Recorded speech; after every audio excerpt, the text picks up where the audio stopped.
روزوں کا مہینہ رمضان کا مہینہ ہے، جس میں قرآن اول اول نازل ہوا، جو لوگوں کا رہنما ہے اور جس میں ہدایت کی کھلی نشانیاں ہیں اور جو حق و باطل کو الگ الگ کرنے والا ہے۔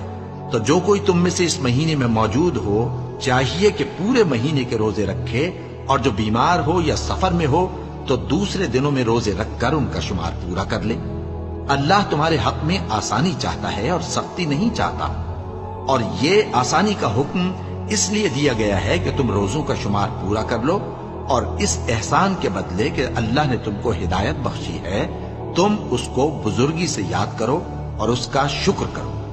اور اے پیغمبر، جب تم سے میرے بندے میرے بارے میں دریافت کریں تو انہیں معلوم ہو کہ میں تو تمہارے پاس ہی ہوں۔ جب کوئی پکارنے والا مجھے پکارتا ہے تو میں اس کی دعا قبول کرتا ہوں۔ تو ان کو چاہیے کہ میرے حکموں کو مانیں اور مجھ پر ایمان رکھیں تاکہ نیک رستہ پائیں۔